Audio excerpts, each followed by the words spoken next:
Pemirsa, perayaan Nyepi sebentar lagi akan dilaksanakan. Saat mengarah ke Ogoh-Ogoh diharapkan tidak menggunakan sound system, tapi menggunakan beleganjur. Kalaupun tidak ada beleganjur, kulkul yang terbuat dari bambu lebih terdengar artistik saat mengarah ke Ogoh-Ogoh. Perayaan Nyepi identik dengan pengarakan ogoh-ogoh. Untuk memeriahkan pengarakan ogoh-ogoh, diperlukan gamelan beleganjur. Seiring perkembangan, ada beberapa kalangan menggunakan sound system saat melakukan pengarakan ogoh-ogoh. Beberapa komentar masyarakat menyayangkan hal tersebut sampai terjadi. Pandey Putu Aditya Pratama mengatakan, penggunaan sound system saat pengarakan ogoh-ogoh sudah tidak diperbolehkan sesuai peraturan yang sudah ditetapkan.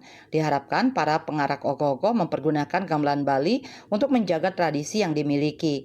Sementara Putu Raditya Paramaputra mengatakan bagi yang menggunakan sound system bisa mempergunakan alternatif lain. Walaupun tidak mempunyai gamelan, mereka bisa mempergunakan kulkul, bambu agar tidak menghilangkan esensi ketradisionalan yang dimiliki di Bali.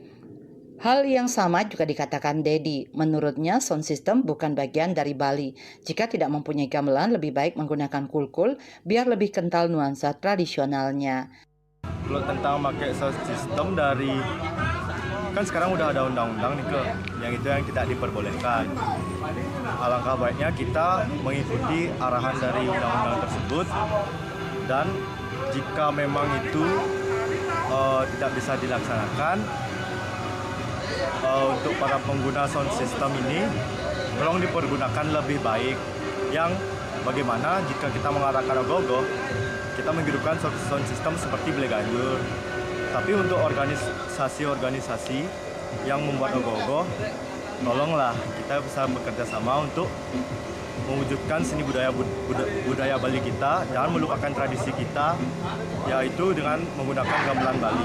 Tanggapan yang secara pribadi nih ya, untuk yang menggunakan sistem mungkin bisa dialternatifkan, walaupun tidak mempunyai alat gamelan atau alat musik Bali yang lainnya, bisa menggunakan bambu seperti dibuatkan seperti model kulkul yang kecil atau tek-tekan, atau mungkin bisa diinovasikan lagi agar tidak menghilangkan esensi dari ketradisionalan yang kita miliki di Bali. Kalau menurut yang pribadi, sound system bukan dari bagian dari Bali ya. Kalau menurut yang pribadi, karena sound system sudah arahnya ke modern. Ya kalau tidak punya sound system mungkin bisa dipakai pukul, mungkin biar lebih tradisional kelihatan, atau bareng dengan banjar-banjar setempat. Saputra Bali TV.